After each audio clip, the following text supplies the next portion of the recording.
Saya Agni, welcome to podcast.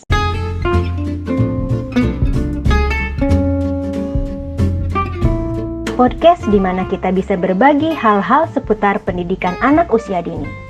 Because childhood is so special. Halo, Assalamualaikum warahmatullahi wabarakatuh.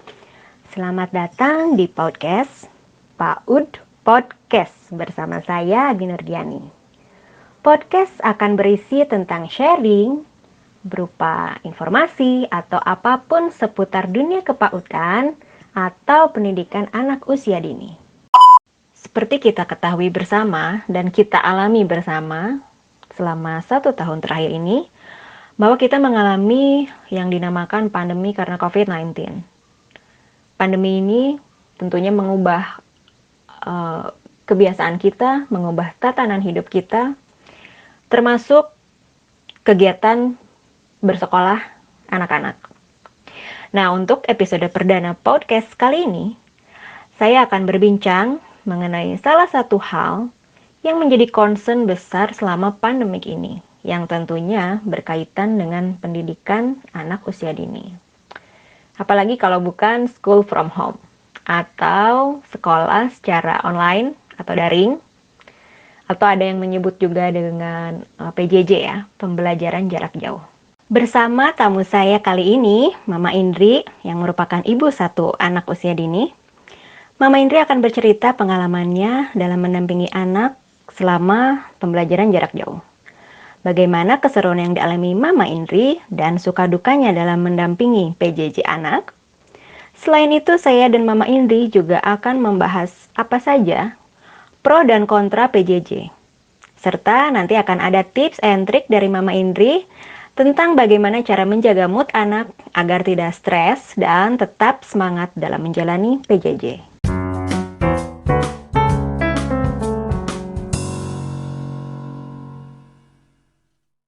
Halo Mama Indri, Assalamualaikum. Apa kabar nih? Halo Kakak Agni, sehat Alhamdulillah. Alhamdulillah ya, kalau sehat-sehat aja dan semoga terus sehat ke depannya. Mama Indri, boleh memperkenalkan diri dulu kepada teman-teman podcast, Mangga? Halo teman-teman podcast, saya Indri, ibu dari satu anak usia 7 tahun, kelas 1 SD. Berarti sudah kurang lebih 1 tahun ini ya dari TK berarti ya, PJJ anak Mama Indri ini? Iya betul banget, PJJ-nya udah setahun ya, hampir setahun lebih malah, dari Maret dan sekarang udah masuk ke April. Nah, Mama Indri, boleh nggak bercerita ke teman-teman podcast pengalaman dan atau keseruan Mama Indri selama menemani anak PJJ yang kurang lebih sudah 1 tahun berjalan ini? Silakan, gimana keseruannya? PJJ apa ya, seru ya mungkin ya. Dari mulai yang seru-seru pusing, seru-seru stres, seru-seru bosen, sampai ya udah deh kita jalanin aja mau gimana lagi gitu. Karena memang yang ngalamin kan bukan kita aja ya, hampir semua orang juga mengalami ini gitu. Hampir semua anak-anak kelas 1 SD sekolahnya di rumah dulu gitu. Jadi kan anakku itu mulai PJJ itu TKB semester kedua. Jadi itu dimana dimulai anaknya habis observasi oleh psikolog di TK-nya tentang perkembangannya gitu, kesiapan dia untuk masuk SD. Kebetulan kalau anakku ini Ata dia usianya usia matang. Dia masuk kelas 1 SD itu di usia 7 tahun. Jadi secara keseluruhan kita tinggal mencari sekolah yang cocok untuk orang tua dan kita anggap cocok untuk anaknya juga gitu. Nah, selain itu juga ada note-note dari guru TK-nya. Misalnya adalah stimulus yang harus dilakukan untuk persiapan anak masuk SD karena SD dan TK itu sebenarnya kan berbeda banget gitu. Berbeda dalam kesiapan dia harus menulis, dia harus duduk yang lama. Nah, itu udah banyak-banyak rencana-rencana tuh semester 2 itu. Kita akan stimulus dia di motorik kasar. Tapi ternyata sebelum itu bisa dilaksanakan gitu ya, misalnya kayak masuk karate atau basket atau lebih banyak diajak renang, ternyata keburu pandemi dan sekolah pun tiba-tiba kan PJJ. Nah, waktu diumumkan gitu kalau Indonesia nih lockdown gitu. Kemudian sekolah mengumumkan, oke, kita harus PJJ. Sementara waktu tidak ada sekolah tatap muka langsung di sekolah, harus online. Nah itu gimana tuh, Mah? Jadi waktu 1 tahun kemarin Ridwan Kamil mengumumkan untuk penutupan sekolah sementara, itu mungkin keputusan yang sebagian besar disetujui oleh orang-orang tua. Karena pada awal pandemi kan kita juga belum tahu ya, semuanya masih dalam serba ketakutan yang berlebihan gitu dibandingkan dengan sekarang ini. Itu awalnya semuanya gak ada yang siap sih pasti ya yang namanya menghadapi pandemi. Sekolah tidak siap, orang tua tidak siap, dan anak juga nggak siap. Jadi kalau buat aku itu ya awal pandemi itu bener-bener masa-masa PJJ yang paling berat karena semua kita meraba-raba. Kita mau bagaimana ini, mau gimana, bentukan apa gitu. Sekolah juga belum punya formula untuk melakukan PJJ yang mungkin lebih efektif. Orang tua juga shock gitu kan harus tiba-tiba membersamai anak belajar yang mungkin nggak semua orang tua ya bisa sesabar guru-gurunya gitu, guru-guru anak-anak di TK-nya gitu. Karena memang beda banget kalau menurut saya ya, anak-anak ketika belajar bersama teman-temannya di sekolah dengan dibimbing oleh gurunya dan belajar di rumah saja dengan orang tuanya itu beda banget gitu. Mood anak-anak juga beda gitu. Bersama teman-teman mereka lebih mungkin semangat ya karena dia bisa melihat temannya, dia bisa melihat pembanding, dia bisa termotivasi juga gitu. Sedangkan kalau di rumah dia merasa itu hanya tuntutan mungkin ya, tuntutan untuk bisa menyelesaikan, mengerjakan. Itu pada awalnya sepertinya itu gitu bentukan yang eee, kita jalani gitu ya. Guru, orang tua, dan anak pun merasa ini adalah sebuah keterpaksaan, sebuah hal yang berat karena kita belum menemukan bentukan yang sesuai gitu untuk masing-masing anak dan keluarga. Dan sekolah Hatta itu dulu waktu TK adalah sekolah yang active learning. Jadi anak-anak diajak untuk membuka cakrawala, mengobservasi sesuatu benda lewat gambar, lewat benda binatang aslinya. Lalu kemudian mereka diminta untuk menuangkannya dalam gambar atau dalam cerita, menceritakannya kembali. Jadi anak-anak lebih diajak untuk aktif gitu, untuk berbicara, untuk mengungkapkan pendapat, mengungkapkan perasaannya dia gitu. Dan itu kan sebenarnya dibutuhkan stimulus gitu, stimulus untuk agar anak bisa menuangkan ke dalam gambar, menceritakan, itu butuh stimulus. Dan kalau menurut saya tidak semua orang tua bisa melakukan stimulus yang sama gitu. Kemampuan orang tua untuk menstimulus anak-anak itu beda dengan guru gitu. Tidak semua sama rata orang tua bisa menstimulus dengan A atau dengan B gitu kan. Karena pengetahuan, karena mungkin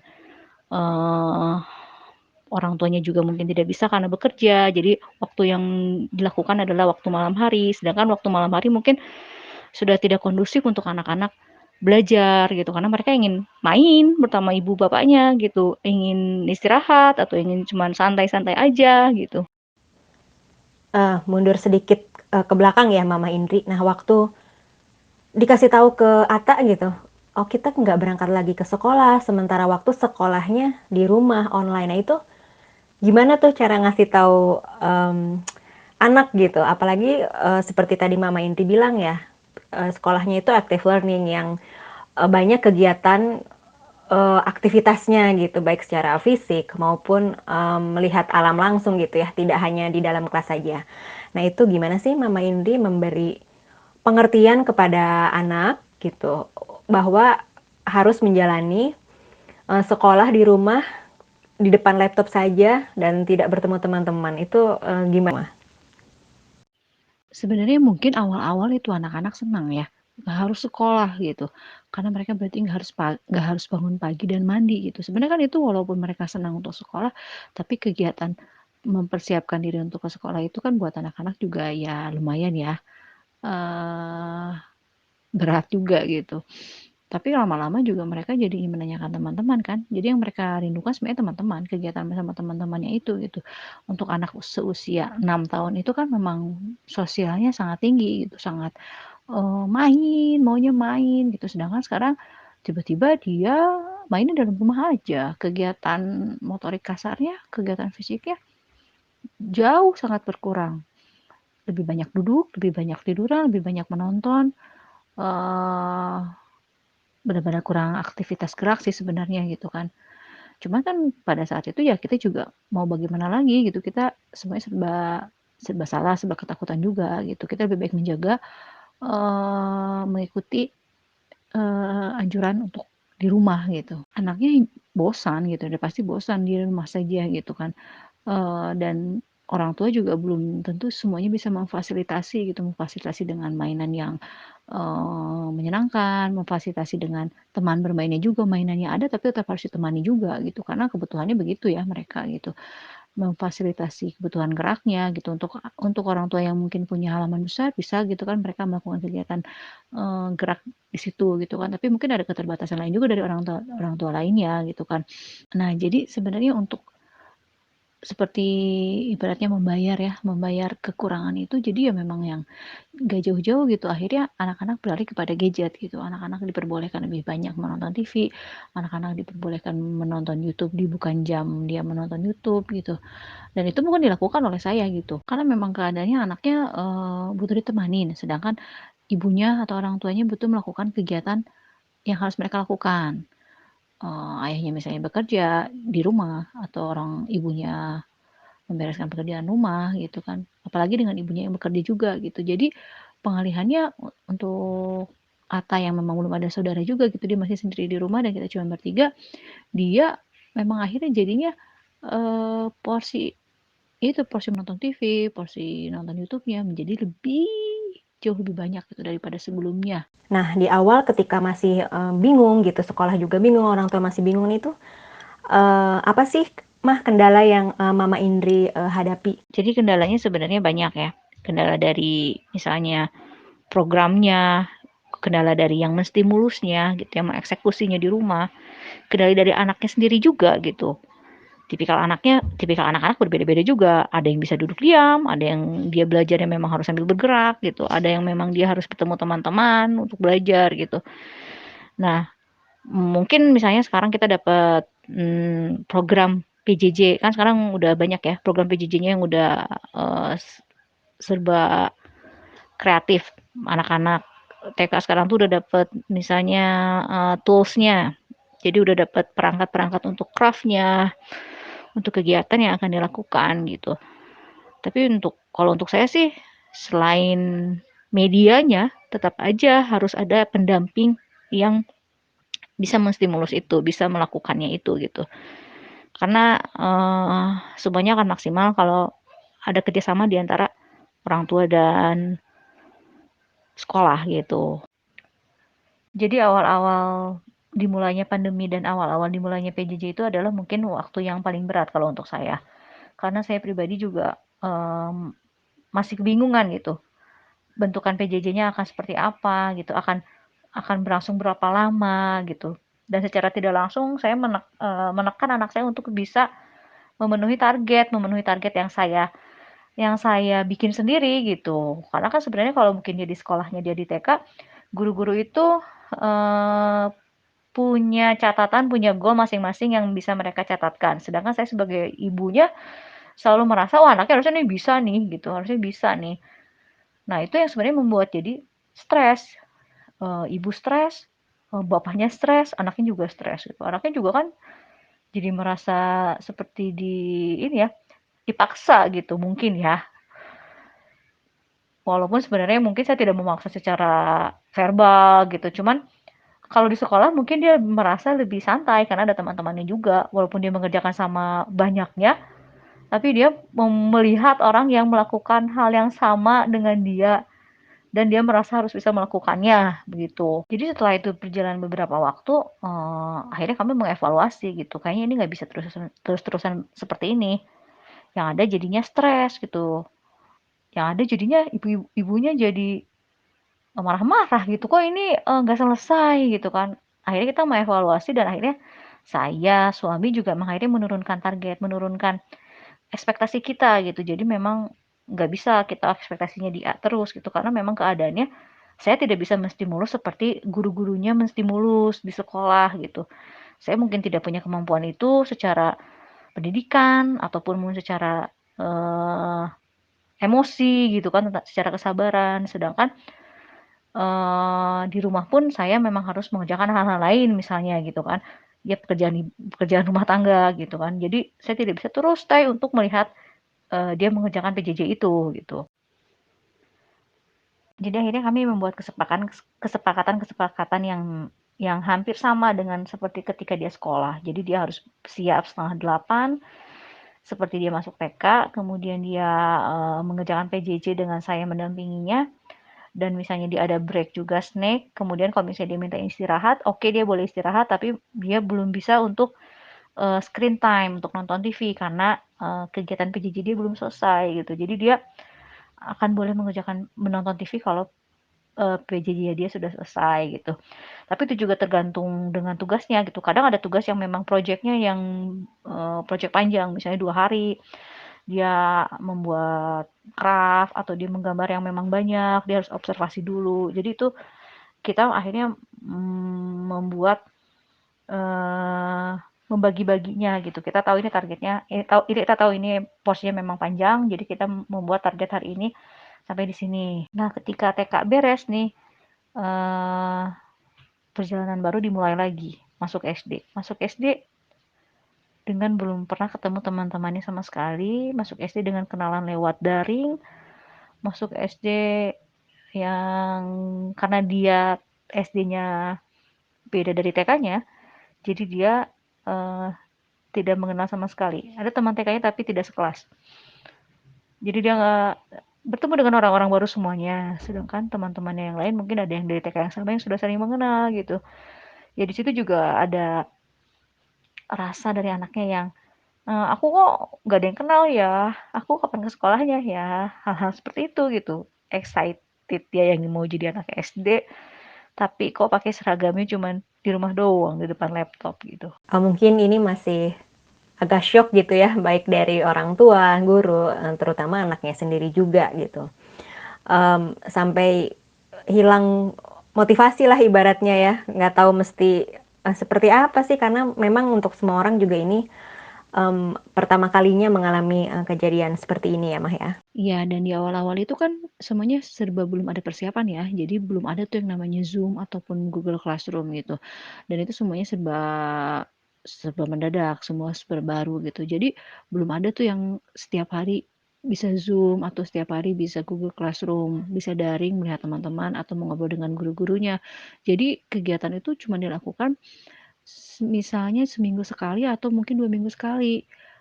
Itu pun menggunakan media WhatsApp. Di situ anak-anak mulai demotivasi ya kalau menurut saya, bukan hanya Atta saja, tapi cerita dari orang tua, teman-temannya Atta pun begitu gitu. Mulai ada penurunan semangat, mulai ada rasa enggan mengerjakan, mulai ada merasa bosan, kenapa aku disuruh terus begini, kenapa aku disuruh terus begitu, kenapa tugas aku banyak gitu. Karena mungkin kalau di sekolah tugas itu nggak jadi banyak karena mereka melakukan bersama teman-teman gitu. Atau mungkin tugas itu sebenarnya banyak, tapi kalau di sekolah dilakukannya dalam jangka waktu yang lama. Dan sekolah juga bisa melihat langsung, mereview langsung kalau anak-anak itu mungkin memang belum bisa, belum paham, atau memang harus ada stimulus lain untuk bisa melakukan itu. Sedangkan orang tua tidak paham gitu. Orang tua merasa mereka harus memenuhi tugas. Tugasnya kayak misalnya ada lembar kegiatannya itu memang harus dipenuhi dalam sehari itu gitu. Itu yang membuat jadi banyak ibu, banyak anak juga stres. Ibunya stres kok anaknya nggak mau ngerjain, anaknya juga stres kenapa aku sehari-hari malah disuruh ngerjain terus begini gitu. Nah, Ata ini kan PJJ-nya terjadi ketika Ata ada TK dan kemudian masuk SD ya, jadi separuh-separuh. TK-nya pun sebelumnya offline, lalu kemudian harus daring, kemudian Ata masuk SD. Nah itu ada nggak sih Mah perbedaan ketika daring TK sama SD tentunya ya. Cuman kan gini, waktu TK biasanya itu banyak aktivitas fisik, bermain sama teman-teman gitu. Kemudian dia harus daring.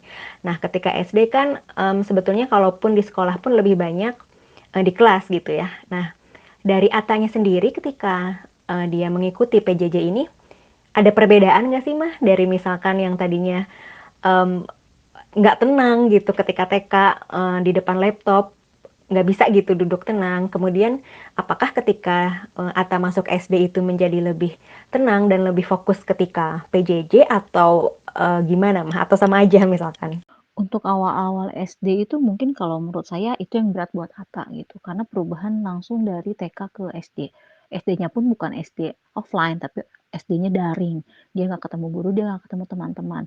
Sedangkan kalau untuk SD-nya offline, saya rasa sekolahnya sekarang pun masih, adaptasi dari TK ke SD gitu. Jadi sebenarnya bobot, eee apa namanya, bobot penilaian akademiknya itu tidak terlalu tinggi tinggi, tapi disesuaikan dengan kemampuan anak.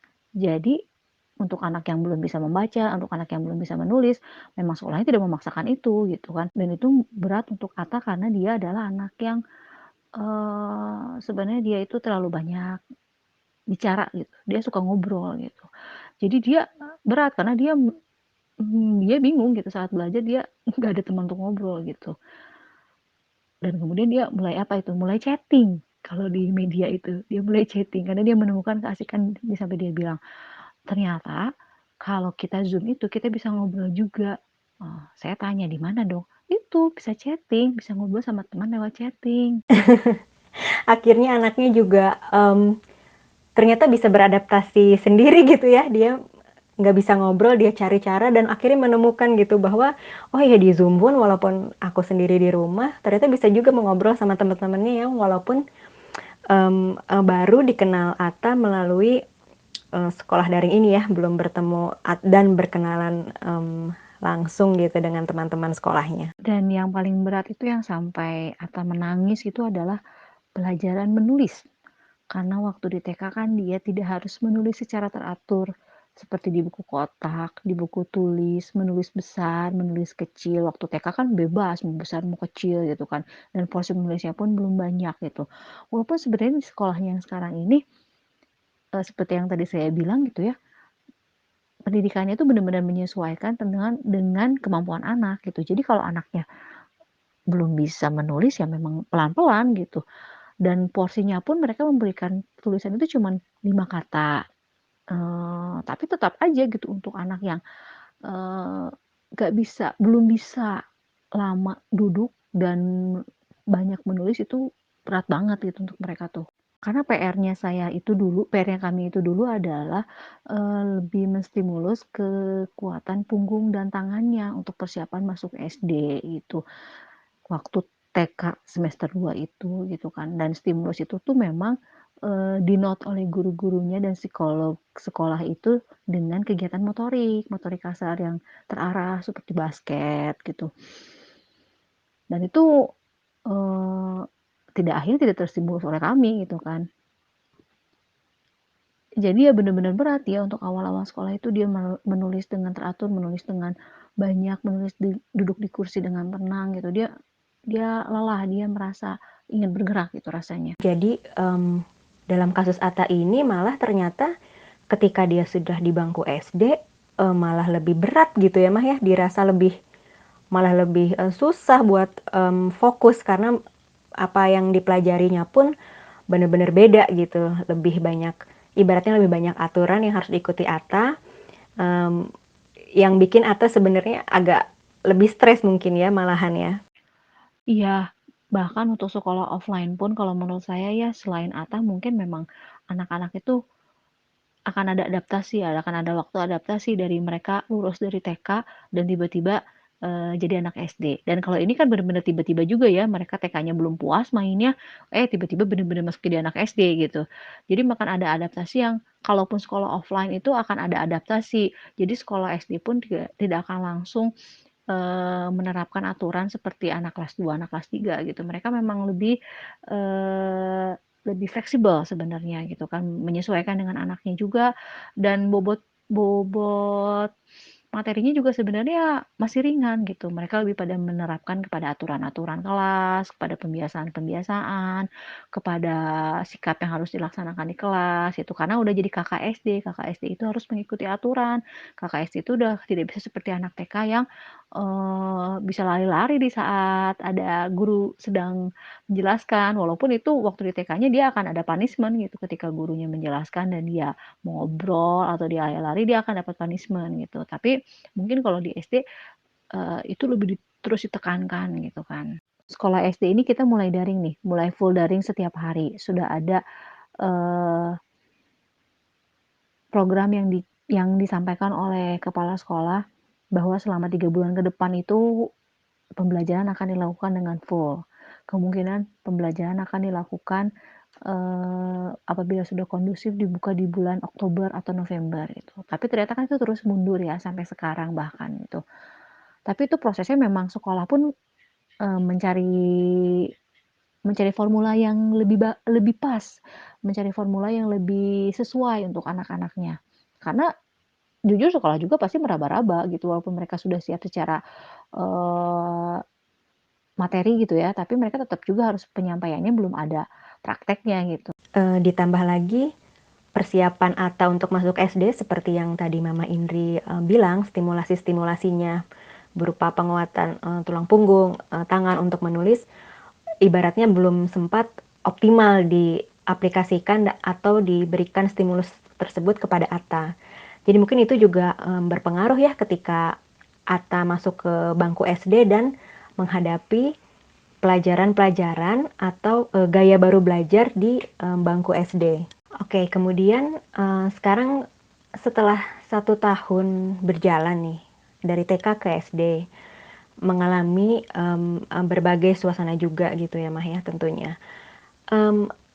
Ada nggak sih perbedaan dari segi Atta dalam menghadapi sekolah gitu? Maksudnya tanggapannya Atta atau dari segi psikologisnya Atta ataupun dari Mama Indri sendiri dalam menghadapi sekolah online dan dalam mendampingi Atta sekolah gitu.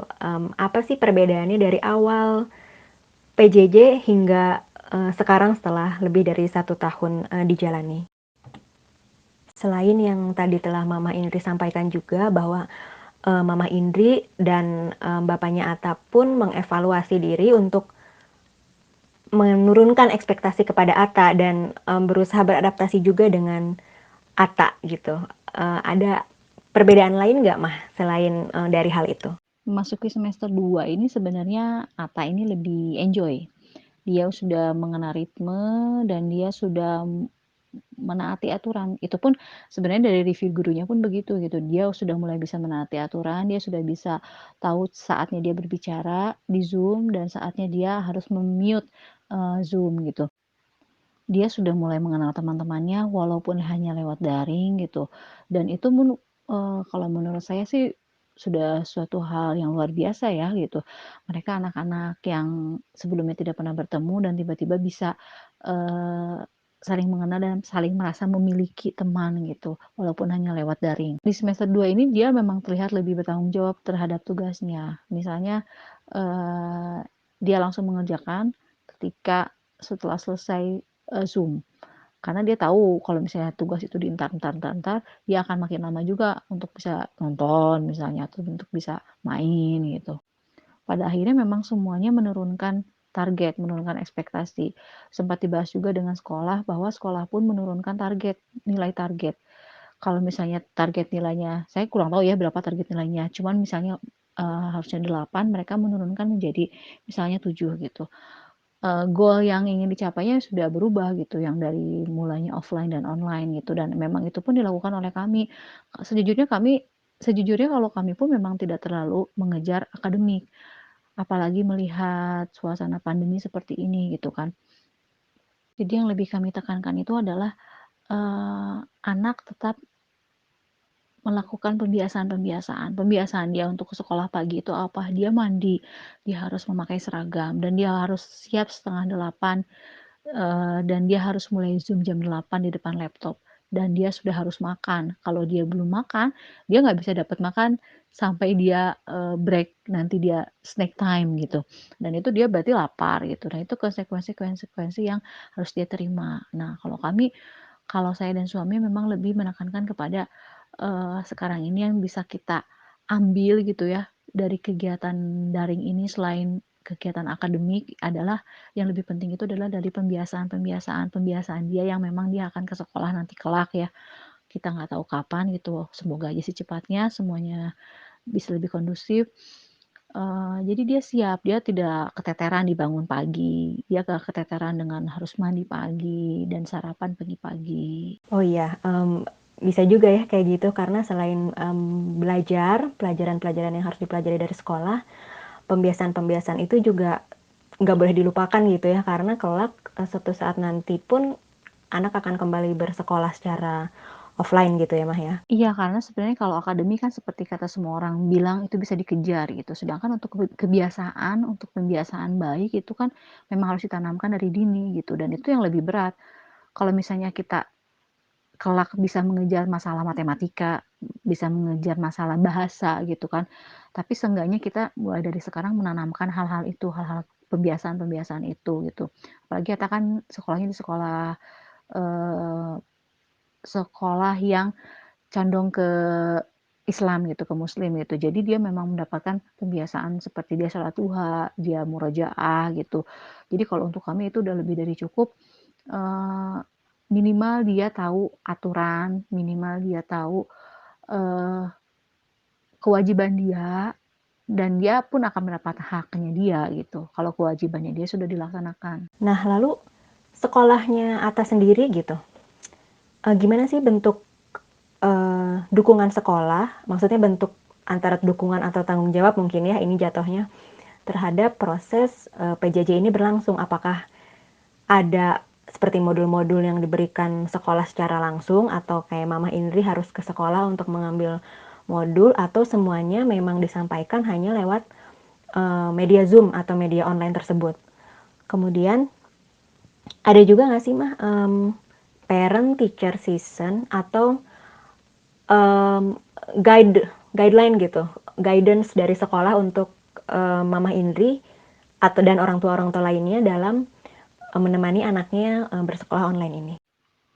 Kalau dari sekolah Atta itu, eee, ada media pembelajaran yang dikirimkan, biasanya dikirimkan beberapa bulan sekali gitu. Jadi mereka mengirimkan buku-buku, buku gambar, kertas-kertas, kertas-kertas untuk media, bikin craft-craft kayak gitu. Selain itu juga memang guru wali kelasnya memang sering melakukan komunikasi langsung gitu bersama orang tua, mengkomunikasikan, kendala orang tua dalam PJJ, kendala anak dalam PJJ gitu. Jadi si guru pun langsung mengetahui kendala-kendala yang ditemui oleh orang tua dan anak gitu. Sehingga walaupun hanya daring, tetap bisa direview langsung, tetap bisa mendapatkan feedback gitu. Jadi sebenarnya saya juga kan kayak kebingungan, ini anaknya kalau nulis banyak tuh nangis. Memang akhirnya gurunya bilang, "Ya memang ini berat banget untuk anak kelas 1. Anak-anak yang dari TK kelas 1 itu memang pasti akan kesulitan," gitu kan. Untuk sebagian anak ya, mungkin ada banyak sebagian besar juga ada lagi yang santai-santai aja gitu. Kemudian apakah ada teacher parent, session atau, panduan atau, guidance dari sekolah untuk orang tua dalam menemani anaknya, melakukan PJJ di rumah? Karena mau nggak mau ya, dengan PJJ ini orang tua juga, fungsi orang tua benar-benar pengganti guru banget gitu ya, berperan sangat aktif dalam pembelajaran anak. Di sekolah Atta itu setelah, UTS atau ujian tengah semester itu biasanya ada PTI. PTI itu parent teacher interview. Biasanya adalah mereview tentang perkembangan anak, kendala-kendala dalam pembelajaran, sebelum online pun memang dari dulu ada, tapi hanya dilakukan setahun 2 kali. Tapi karena memang sekarang dibutuhkan banyak komunikasi antara guru dan orang tua, jadi ada sesi khusus setiap sehabis UTS atau UAS adanya PTI. PTI itu nanti orang tua ditelepon oleh guru dan kita membicarakan tentang perkembangan anak. Orang tua bisa mengutarakan misalnya pendapat atau mengutarakan ada kendala-kendala yang dirasa gitu kan, dan guru juga menyampaikan bagaimana perkembangan yang dilihat, yang direview oleh guru selama daring ini gitu. Dan kebetulan di sekolah Atta itu memang pernah melakukan 1 kali kunjungan ke sekolah untuk bertemu dengan gurunya, satu anak dengan gurunya saja gitu. Itu untuk review juga secara langsung gitu, dan itu waktunya cuma 1 jam. Alhamdulillah ya Mah, berarti sekolahnya juga cepat tanggap gitu, gercep ya ibaratnya dalam menghadapi situasi yang unexpected situation seperti ya sekarang ini gitu, dan sangat suportif sehingga orang tua juga lumayan dapat gambaran bagaimana cara mendampingi anak jadi nggak kehilangan arah gitu dalam mendampingi anak PJJ di rumah. Oke, sekarang gini Mah, kemarin saya baca gitu ya di berita kalau menteri akan mulai melakukan sekolah offline. Ekspektasinya adalah di tahun ajaran baru besok ya, sekitar bulan Juli. Nah, Mama Indri sendiri gimana dalam menanggapi hal itu? Apakah sudah siap untuk sekolah offline atau Mama Indri lebih pro ke ah kayaknya masih sekolah online aja deh, nggak apa-apa, udah mulai terbiasa juga gitu, udah mulai bisa nih beradaptasi, ternyata sekolah online juga nyaman-nyaman aja buat Mama Indri misalkan, atau mungkin Atanya juga udah nggak masalah dan udah nggak nanya-nanya lagi kapan sekolah offline atau kapan ketemu teman-teman di sekolah gitu. Itu gimana, Mah? Ini sebenarnya serba salah ya, serba membingungkan juga gitu. Kalau misalnya dipilih mau yang mana, sebenarnya maunya offline gitu, tapi dalam keadaan yang memang sudah kondusif gitu. Kalau dilihat sekarang kan mungkin masih tinggi juga ya, tapi dengan banyak pertimbangan gitu, dan dengan melihat untuk anak-anak yang, maaf ya ini untuk anak-anak sekolah negeri ya, apalagi saya tinggal di daerah yang maksudnya sekolah negerinya juga bukan sekolah-sekolah negeri yang hits gitu kan ya, walaupun ada sekolah negeri yang bagus juga gitu, tapi tidak merata gitu dalam dalam ekonominya gitu. Jadi ada orang-orang tua yang memang mereka nggak bisa punya kuota gitu kan, bahkan mungkin nggak punya handphone yang bisa Zoom atau video call. Jadi itu bener-bener kalau menurut saya jadi lost learning gitu anak-anak gitu. Saya banyak melihat anak-anak yang akhirnya bukan di rumah aja juga, tapi mereka malah main seharian gitu kan. Main aja jadinya enak. Jadi sudah tidak ada kewajiban untuk belajar. Belajar juga yang dikerjain ya buku paket aja gitu, dan itu dikumpulkan gitu kan. Itu yang banyak saya lihat ya dalam keseharian saya gitu kan. Sedangkan untuk Kata ini kan dia memang kebetulan sekolahnya sekolah swasta gitu. Sekolah swasta yang, dan saya juga alhamdulillahnya gitu ada WiFi gitu kita di rumah. Jadi kita nggak ada kendala untuk nggak bisa daring karena nggak punya kuota gitu. Jadi untuk sekolah negeri sih kalau menurut saya memang perlu dipikirkan lagi metode selain sekolah daring yang sudah dilaksanakan oleh SD-SD negeri di sekitar saya ya gitu. Mungkin SD-SD negeri yang di tengah kota Bandung yang hits mah udah sama lah kayak sekolah-sekolah swasta juga mereka melakukan daringnya gitu kan, udah bagus gitu kan, udah mungkin sesuai dengan ekspektasi orang tua juga gitu. Kalau saya sih sebenarnya bukan mengejar itu, seperti tadi dibilang bukan mengejar materinya mereka harus daring atau kayak gimana, tapi supaya anak-anak itu tetap aja gitu mereka punya pembiasaan, mereka punya kewajiban kalau kamu tuh adalah pelajar gitu kan.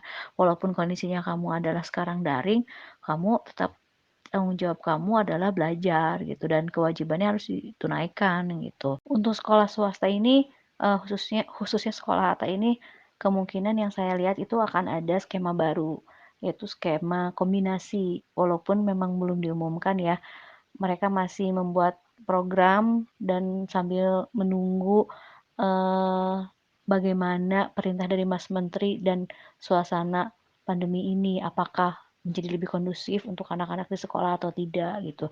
Jadi skema yang dilakukan itu adalah skema kombinasi di mana ada, online dan ada offline-nya gitu. Ada, 1 hari mereka di sekolah dan 1 hari mereka di rumah. Atau bisa, 2 hari di rumah, 1 hari di sekolah gitu.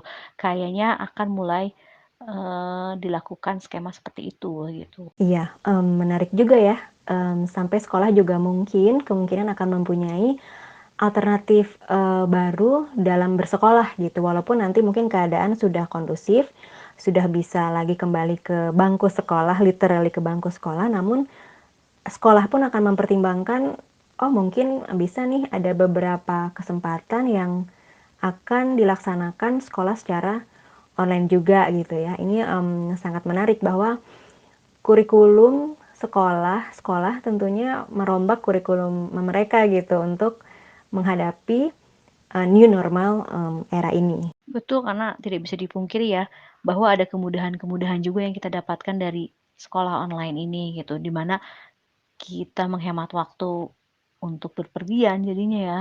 Jadi anak ya udah cukup 7:30 siap gitu kan, sedangkan kalau harus ke sekolah kan kita memang ada spare waktu untuk bepergiannya dulu gitu kan. Tadi sudah banyak Mama Indri sampaikan bahwa awal PJJ ini benar-benar, struggling, berat, baik, dari segi orang tua atau anaknya, juga, guru di sekolah gitu ya, Ma.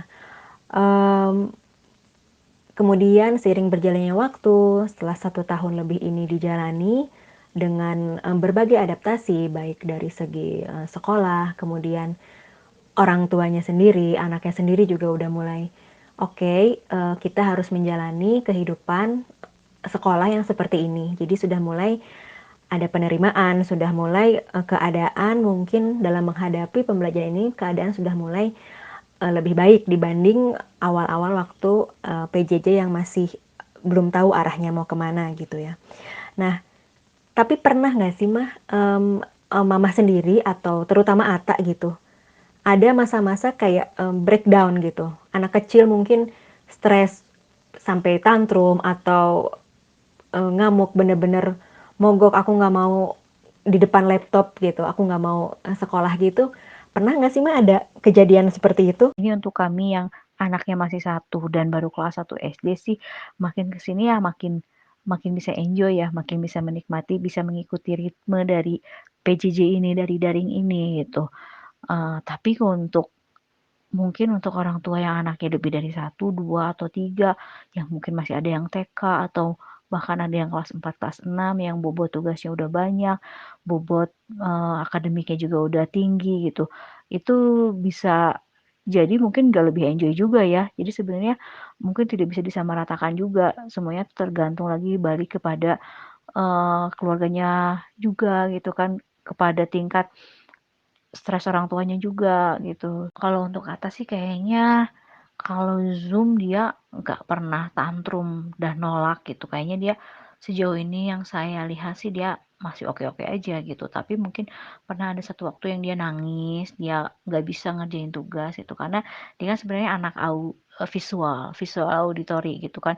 Dia anak visual yang kemudian dia ada tugas untuk menggambarkan tentang eh, suasana sekolahnya dia. Sedangkan saat itu dia baru ke sekolah tuh untuk tes aja, psikotes. Dan dia mungkin tidak memperhatikan dengan detail gitu. Nah, dia di situ stres, dia tidak bisa mempetakan, dia tidak bisa menggambarkan karena dia kebingungan, informasi yang dia dapatnya dia kurang gitu. Jadi dia di situ nangis, dia bilang dia nggak bisa, dia merasa tidak mampu gitu. Ada ketidakpercayadirian itu gitu kan. Itu pada akhirnya kita bantu dengan visual gitu, dengan memperlihatkan foto-foto, kita memperlihatkan video-video yang kita cari di internet, di Instagram, di Google gitu. Akhirnya kita bantu juga, kita bantu di sini ada pintu, di sini ada ini, di sini ada ruangan ini gitu. Kita buka juga cakrawalanya jadinya gitu kan. Karena kalau untuk anak yang visual gitu, untuk seperti tipenya dia bingung, dia harus menggambarkan tapi dia belum secara detail melihat itu juga gitu. Kalau dari segi orang tuanya sendiri bagaimana tuh? Mama Indri atau mungkin ketika ayahnya Ata juga pernah menemani Ata PJJ itu sempat stres banget juga nggak tuh mah? Sempat sampai saking stresnya akhirnya mungkin kena ke Ata gitu, kayak jadi ngemarahin Ata gitu atau apa gitu. Gimana? Pernah juga itu terjadi di awal-awal SD, yang dia mau nulis kayak gitu kan, dia nggak mau gitu karena usia panjang, banyak alasan. Itu ya memang lumayan juga ya, eee, membuat tidak sabaran saya sebagai ibunya gitu, dan mungkin bapaknya juga gitu. Jadi ya memang, jadi pada akhirnya kita tanya, "Kenapa?" gitu, "Kenapa nggak mau? Kenapa, tugasnya dinanti-nanti?" gitu kan. Padahal dia juga nggak ngapa-ngapain juga, dia cuman nonton TV atau baca buku gitu kan. Ya itu karena dia enggan karena nulisnya terlalu panjang gitu. Alasannya seperti itu sebenarnya. Dan hal-hal seperti itu yang kita komunikasikan ke wali kelasnya gitu. Saya menceritakan kalau anaknya nggak mau menulis ini dan anaknya nangis karena dia bilang terlalu panjang dan lain-lain. Dan hal itu memang perlu dikomunikasikan agar saya pun tahu bahwa ternyata memang untuk anak-anak kelas 1 itu memang berat untuk mereka menulis terlalu panjang gitu. Jadi pun saya jadi tahu gitu, oh berarti saya memang dia terlalu jauh gitu kan, memang dia nggak bisa, dia memang harus pelan-pelan gitu, dia belum bisa untuk sampai seperti itu gitu. Mungkin anak yang lain bisa tapi anak saya enggak gitu. Ya itulah penerimaan-penerimaan seperti itu yang memang harus pada akhirnya kita akui, kita terimakan gitu. Oh ya memang anak saya belum bisa untuk menulis sepanjang temannya yang lain gitu. Kalau itu kan dulu, kalau bukan dulu, kalau untuk kegiatan offline kan kita nggak pernah tahu ya hal-hal seperti itu gitu. Nah kalau sekarang kan kita jadi tahu gitu kan, kenapa anak saya tidak bisa, anak yang lain bisa gitu. Mungkin ya memang anak saya belum bisa, yaitu penerimaan-penerimaan seperti itu yang memang harus pada akhirnya diterima oleh orang tua gitu. Kalau enggak ya stres, kalau enggak ya itu marah-marah terus, kalau enggak ya jadinya eh, tidak ada enjoy-nya itu dalam PJJ. Seperti yang tadi Mama Indri sempat sampaikan di awal juga ya, bahwa Mama Indri dan bapaknya Ata mengevaluasi diri, kemudian menurunkan ekspektasi dan tuntutan kepada Ata gitu, bahwa Ata juga memang kemampuannya mungkin memang tidak sama dengan teman-temannya yang lain. Jadi tidak bisa dituntut kalau orang lain bisa, Ata juga harus bisa. Itu tidak bisa seperti itu. Dan kemudian orang tua juga dengan adanya PJJ ini menjadi terbuka gitu ya, bisa melihat gambaran proses yang terjadi selama di kelas di sekolah itu seperti apa sih. Nah, dengan PJJ ini orang tua juga jadi menambah informasi baru ya. Sekarang jadi bisa melihat, oh begini mungkin ya waktu proses di kelas pun kurang lebih situasinya seperti ini. Nah, gimana Mama Indri selama ini nih, sejauh ini cara Mama Indri untuk senantiasa menjaga mood, semangat, dan motivasi Atta selama mengikuti PJJ ini? Ya, tips and trick lah yang Mama Indri selama ini lakukan gitu untuk menjaga mood anak untuk tetap semangat. Untuk menjaga anak dalam melaksanakan PJJ, kalau menurut kami salah satunya adalah memberikan semangat, memberikan motivasi, memberikan apresiasi juga gitu. Jangan lupa bahwa setiap hari yang sudah dia lakukan, setiap hari yang sudah pekerjaan-pekerjaan sekolah yang sudah dilakukan adalah hal yang luar biasa gitu, bahwa dia sudah mau melawan rasa malasnya, bahwa dia sudah mau berusaha walaupun tugasnya belum selesai, bahwa dia sudah mau mengikuti Zoom dengan baik, dengan tenang, dengan tertib. Itu harus selalu kita berikan pujian, kita berikan apresiasi kepada dia. Jangan lupa juga memotivasi bahwa nanti mungkin kita akan ke sekolah lagi kayak gitu. Dan jangan lupa juga untuk bersyukur gitu, bersyukur dengan keadaan yang kita sedang jalani ini gitu. Walaupun ada keterbatasannya, tapi kita masih jauh diberikan kemudahan untuk bisa mengikuti daring. Selalu memberikan apresiasi dan pujian ya Mama Indri untuk anaknya agar tetap bersemangat dan tetap termotivasi gitu ya. Kalau Mama Indri sendiri, gimana caranya untuk memotivasi diri Mama Indri sendiri untuk tetap semangat? Karena kalau mamahnya semangat pasti ke anaknya juga semangat. Kalau mamahnya down mungkin ke anaknya juga akan membawa down gitu. Nah itu gimana sejauh ini untuk memotivasi sendiri dan menjaga mood Mama Inti sendiri agar tidak stres dan tetap semangat? Kalau untuk saya karena anaknya udah di usia 7 menjelang 8 tahun, jadi lebih sering ngobrol, maunya dia seperti apa, kendala-kendalanya dia seperti apa. Jadi di situ membuat saya menjadi lebih tahu sikap yang harus saya ambil, sikap yang memang saya tidak boleh reaktif terhadap kondisi yang sedang dia hadapi. Saya harus lebih tenang. Dan satu lagi mungkin memang saya harus ingat kembali bahwa bahwa orang tua, bahwa ibu itu adalah guru pertama untuk anak-anak di rumahnya gitu. Mungkin hal ini setahun ke belakang ini adalah jalan yang harus dijalani supaya orang tua kembali lebih dekat lagi dengan anak-anak. Iya, intinya komunikasi tetap memang harus dijalani ya, itu harus banget antara orang tua dan anak, apalagi sekarang di rumah aja gitu ya, harusnya semakin banyak komunikasi yang terjalin gitu antara orang tua dan anak ya, secara sehari-hari dihabiskan waktu di rumah, jarang keluar rumah gitu ya, Maya.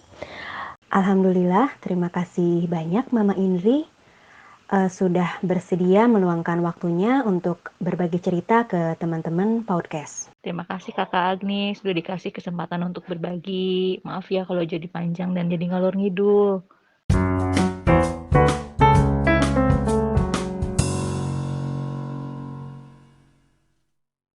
Ya teman-teman podcast, PJJ memang awalnya sulit ya dan tentunya mengejutkan banyak pihak baik dari orang tua, apalagi anak-anak, terutama anak usia dini yang dunianya memang harusnya banyak bermain di luar, bersosialisasi dan berinteraksi langsung dengan teman-temannya. Meski begitu kita semua baik anak, orang tua, dan guru tentunya harus dapat menerima keadaan dan berdamai dengan keadaan ini. Tugas yang lumayan menantang ya bagi guru dan lembaga sekolah dalam mengatasi situasi tersebut. Tentunya harus lebih kreatif dan inovatif bagi guru dan lembaga sekolah untuk dapat optimal mendukung anak didik belajar dari rumah. Orang tua berperan sangat signifikan dalam proses kelancaran PJJ ini. Semoga perbincangan kali ini bermanfaat dan jangan lupa untuk selalu menjaga kesehatan, selalu bahagia dan tetap semangat. Sampai jumpa di podcast selanjutnya. Saya Agni. Wassalamualaikum warahmatullahi wabarakatuh.